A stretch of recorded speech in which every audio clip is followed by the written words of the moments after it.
Aksi premanisme melalui modus penyekapan cukup mengejutkan warga. Pasalnya, para pelaku kejahatan cenderung melakukan teror mental dan kekerasan fisik secara keji terhadap korban penyekapan. Meskipun motif kejahatan berbeda-beda, namun bisa dipastikan mereka bukan pemain baru di dunia premanisme. Siapa di belakang aksi premanisme ini? Mengapa mereka sulit diberantas? Untuk mendiskusikan masalah ini telah hadir bersama kami di studio Erlangga Masdiana, kriminolog dari Universitas Indonesia.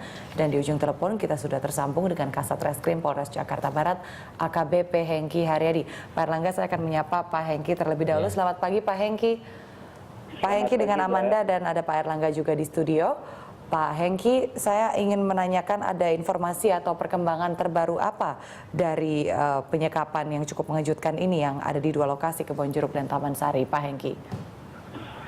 Kami perlu sampaikan, Mbak, bahwa untuk kasus penyekapan ini, yang pertama yang terjadi di Kebonjeruk, ya, kita sudah tetapkan 2 orang tersangka saat ini, dan 2 orang tersebut sudah kita tahan. Dan saat ini kita sedang fokus untuk melaksanakan pengejaran terhadap 1 tersangka lagi, ya, yang merupakan DPO kasus kami yang sebelumnya yang hampir sama, yaitu kasus penculikan dan penyekapan, di mana yang bersangkutan juga residivis daripada penggunaan senjata api legal. Sedangkan kasus yang di Taman Sari saat ini sudah kita tangkap 9 orang, ya, di mana salah satu adalah oknum TNI sudah kita limpahkan, sehingga masih tersisa 5 orang lagi sudah kita adakan pengejaran, Pak. Lantas Pak Hengki, apakah Anda sudah mendapatkan kesimpulan, mungkinkah pelaku di penyekapan antara Taman Sari dan Kebonjeruk ini adalah kelompok yang sama? Sementara ini kalau dilihat, ya, tidak ada hubungannya sama sekali, mengingat yang satu ini adalah oknum daripada pegawai dari satu perusahaan, ya, dan juga melibatkan dari institusi yang resmi. Sehingga di satu pihak ini adalah preman-preman yang memang sudah menjadi target operasi kami sebelumnya, ya, di mana di daerah Tol Kebonjeruk itu merupakan daerah yang selama ini menjadi trouble spot adanya premanisme. Mengapa kami bilang demikian? Karena memang selama ini kami sudah sering mendapatkan laporan maupun informasi dari masyarakat, dan bahkan sudah berkali-kali kami adakan penangkapan di daerah tersebut. Jadi saya akan beralih ke Pak Erlangga sekarang. Anda setuju bahwa memang tidak ada indikasi bahwa kedua kejadian ini memiliki pelaku yang sama di balik tindakan kriminal ini? Memang kasusnya beda, Mbak. Kalau kasus yang di Kebonjeruk tuh kasusnya memang terjadi di jalan raya, ya. Kalau yang di Taman Sari kan ini pola debt collector. Dan memang pola debt collector itu ini yang seringkali memang ada cara-cara yang menggunakan cara-cara kekerasan. Barangkali memang di kita itu memang payung hukum yang bagaimana caranya untuk bisa mengkoleksi, ya, atau mengambil uang para klien-klien yang gagal bayar, ya, itu memang di satu sisi ada kepanikan dari perusahaan supaya itu uang itu bisa kembali. Di sisi yang lain memang kemampuan masyarakat juga sangat terbatas, dan memang ini karena sistem ekonomi kita yang terlalu jor-joran juga memberikan kredit kepada orang yang kira-kira tidak layak untuk diberikan kredit. Tapi memang karena perusahaan itu perusahaan finance, sehingga kemudian harus uang itu harus liquid, kan, uang itu harus cair. Dan perlu mencari atau memberikan pinjaman sebanyak-banyaknya agar mereka terus mendapatkan perputaran uang. Jadi hal yang sebenarnya kan cara-cara yang bisa dikonstruksikan, ya, cara-cara yang legal. Cara-cara legal itu kan sebenarnya kan aturan hukum kita kan mengatur bagaimana aspek penagihan dan bagaimana aspek perdata yang sebetulnya sudah diatur. Tapi memang ada banyak jalan buntu untuk orang-orang tertentu yang memang kadang-kadang suka nakal atau yang susah juga untuk ditagih. Kan? Baik, sekarang saya akan kembali bertanya ke Pak Hengki dengan analisa yang baru saja dijabarkan oleh Pak Erlangga. Apakah benar banyak sekali kasus penyekapan dan penculikan ini erat sekali hubungannya dengan kegiatan debt collecting yang cenderung kemudian menjadi tindak kekerasan seperti itu, Pak Hengki? Memang benar sekali apa yang disampaikan oleh Pak Erlangga, ya. Sebagaimana kasus yang ada di Kebonjeruk, ya, kita fokus terhadap 1 tersangka yang menjadi target operasi kami. bahwa terhadap rekod yang bersangkutan, sebelumnya yang bersangkutan juga terkait dengan salah satu kasus penyekapan dan penculikan. Artinya di sini sempat dibawa kabur anak kecil itu, kemudian disekap, ya. Ini terkait juga dengan debt collector, Mbak. Di sini, di mana yang bersangkutan ini terkait dengan motor, ya, leasing daripada penagihan motor itu, Mbak. Jadi memang seperti yang disampaikan oleh Pak Erlangga ini betul sekali. Namun terhadap kasus yang baru ini, terhadap kasus Nyonya H ini sedang kita dalami motif yang sebenarnya. Karena ini ada berbagai motif yang perlu kami dalami, di mana entry point-nya pada saat kami nanti dapat tersangka yang utama itu, Mbak. Pak Hengki, ada yang mensinyalir bahwa penculikan dan penyekapan yang terjadi di Taman Sari melibatkan anggota TNI. Memang pada saat penangkapan kami berkoordinasi dengan pihak Garnisun, dan setelah itu juga kami berkoordinasi dengan pihak POM, ya, TNI dalam hal ini Pomal, ya.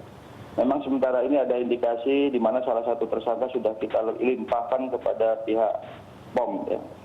Dan kita deteksi ada mungkin keterlibatan oknum-oknum yang lainnya. Namun sampai saat ini kita intensif, ya, berkoordinasi dengan pihak POM dan sangat membantu pihak kami dalam penyelidikan kasus ini. Bagaimana Pak Erlangga dengan asumsi keterlibatan anggota? Ya, kalau ada keterlibatan anggota TNI, ya memang karena ini konteksnya yang perlu ditangani secara institusional, maka ya sudah betul itu diserahkan kepada TNI, ya. Tapi yang jelas sekarang kan polisi relatif lebih lugas, ya, dalam menangani persoalan-persoalan kejahatan. Ya, artinya dia bisa melakukan, ya, treatment, ya, terhadap siapa saja yang melakukan tindakan pelanggaran hukum, gitu, ya. Tapi kita berharap bahwa ini bisa selesai dan juga bisa berdampak bukan hanya terhadap kasus itu saja, itu bisa selesai, tapi juga bisa membawa dampak secara keseluruhan bagaimana penanganan premanisme secara umum, ya. Karena yang kita harapkan itu supaya premanisme itu tidak makin meluas, ya. Seperti sekarang kan orang dalam situasi ekonomi, mungkin di satu sisi ekonomi kita pertumbuhannya bagus, tapi di sisi yang lain terjadi gap yang luar biasa. Itu ya. sangat tidak merata karena Betul. kita tahu sendiri rasio Gini kita tidak pernah setinggi sekarang, yaitu 0,41%. Yang saya ingin tanyakan Pak Erlangga, apakah bentuk penculikan dan penyekapan ini sebuah modus atau manifestasi dari premanisme yang terbaru?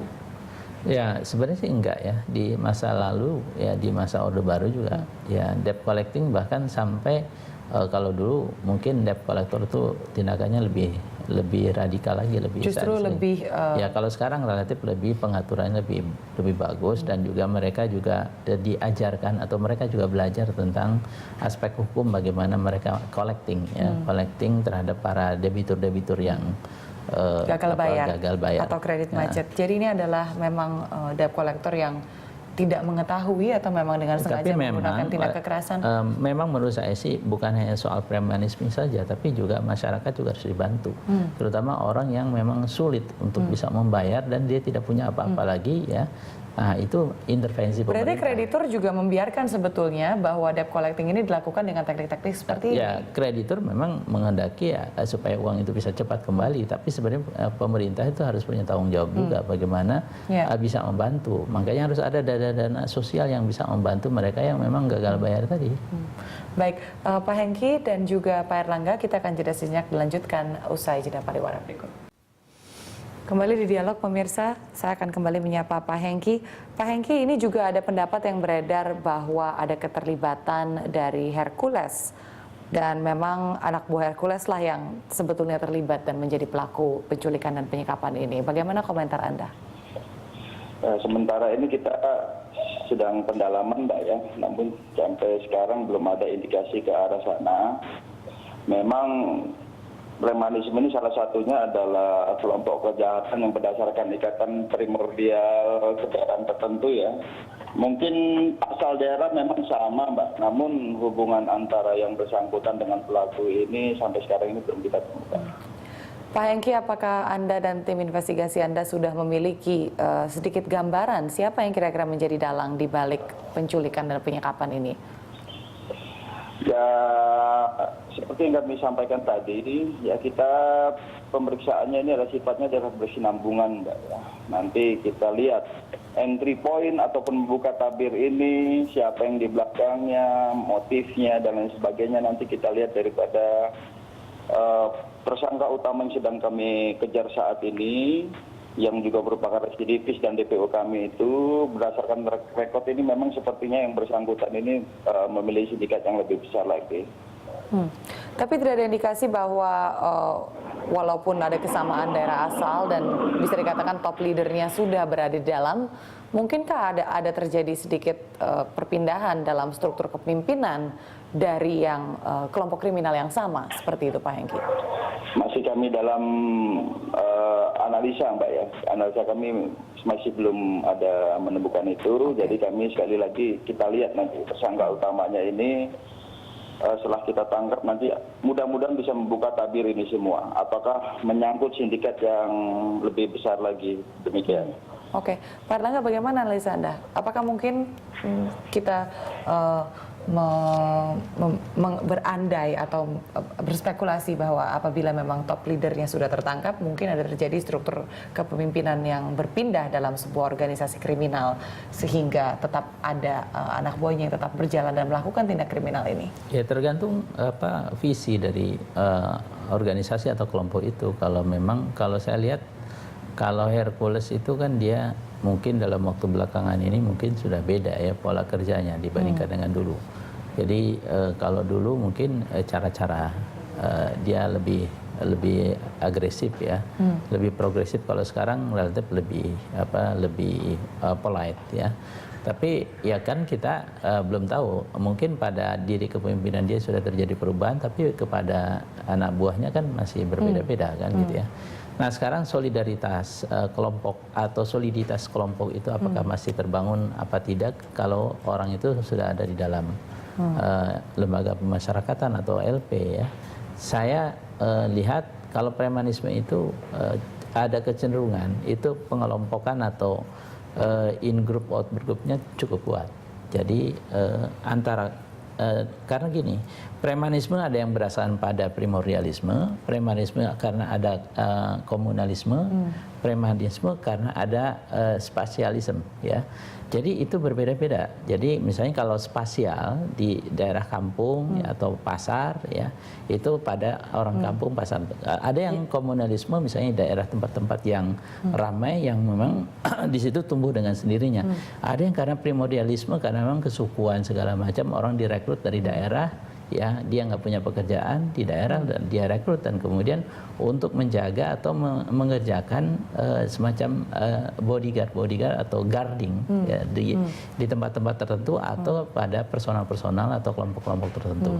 Jadi tiga kelompok itu ya memang setiap kelompok berbeda-beda cara kerjanya. Kalau pada spasialisme ya itu memang berbeda ya. Cara kerja dia tumbuh dengan sendirinya ya, dibandingkan dengan kelompok yang memang di atas dasar yang berdasarkan pada primordialisme gitu ya.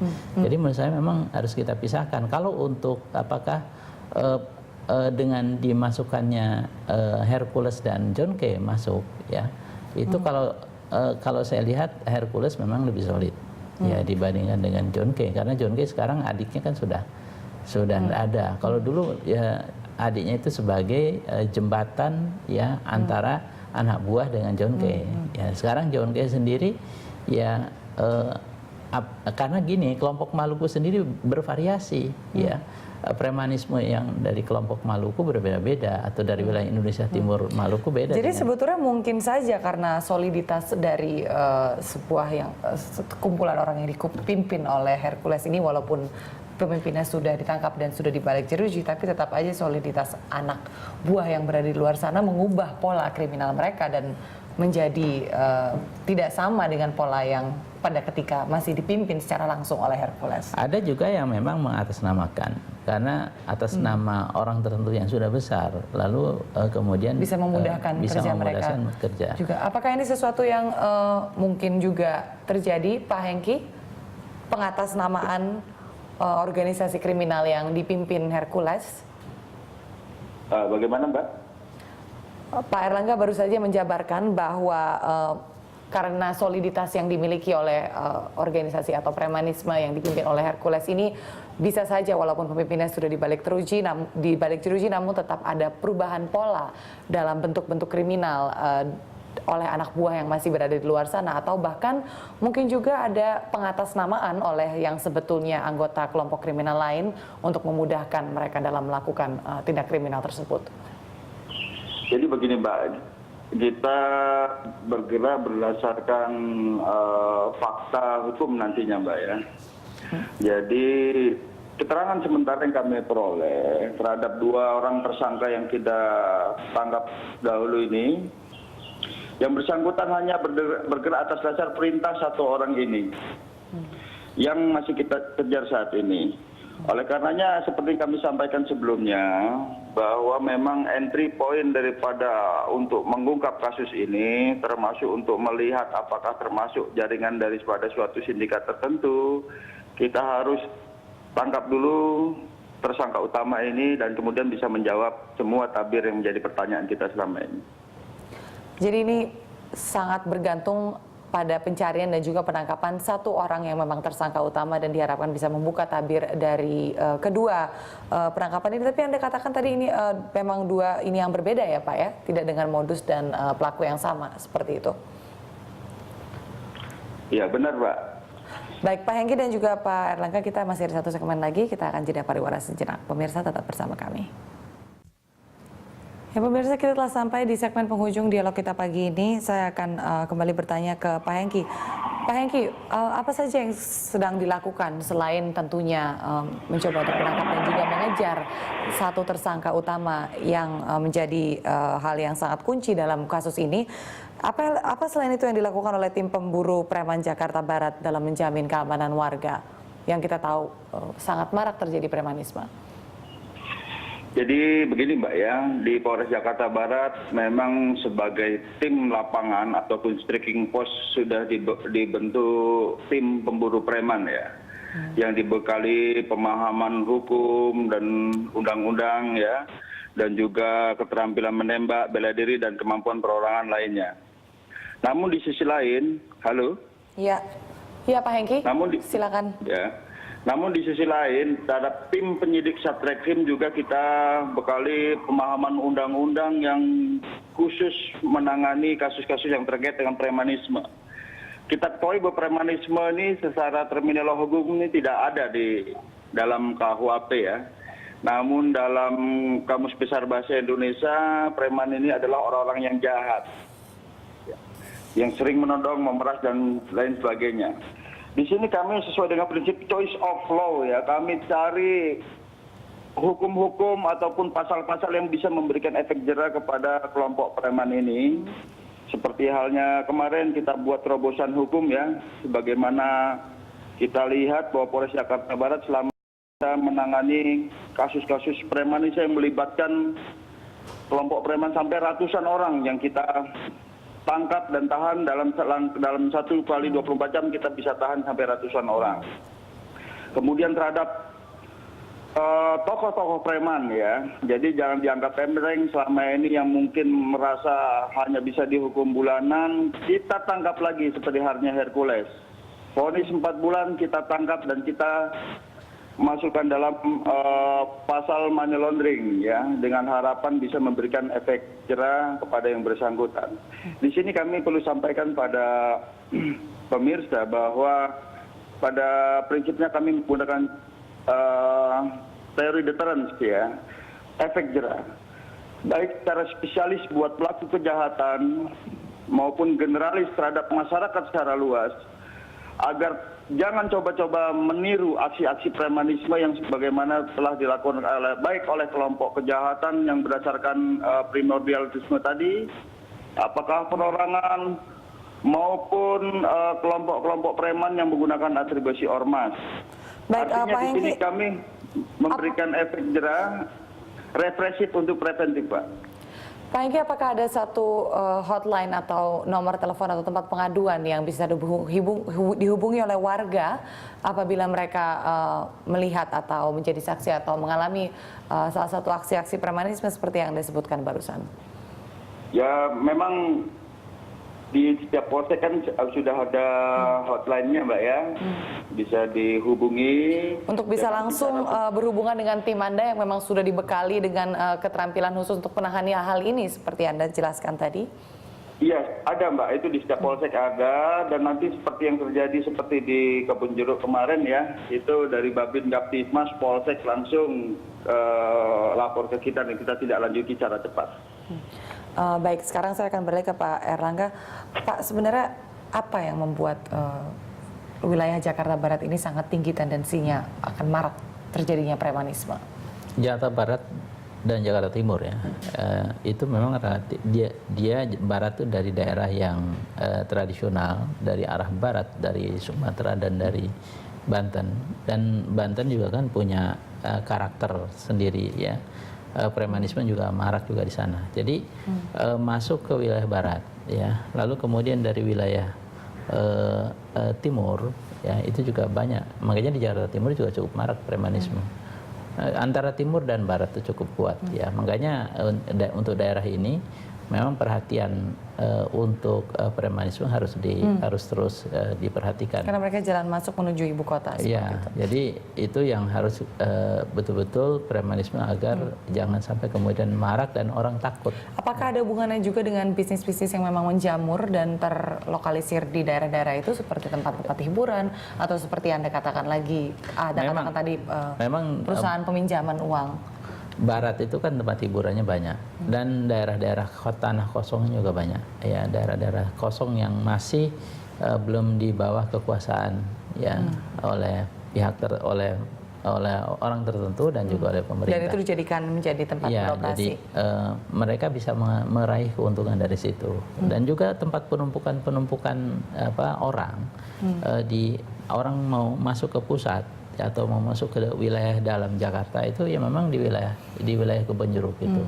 Lalu kalau udah masuk ke dalam itu di Taman Sari ya, di daerah-daerah pusat-pusat hiburan itu memang sangat rentan untuk adanya premanisme karena di situ banyak bisnis-bisnis yang tidak diatur atau yang ilegal. Gitu. Disitulah premanisme menjamur.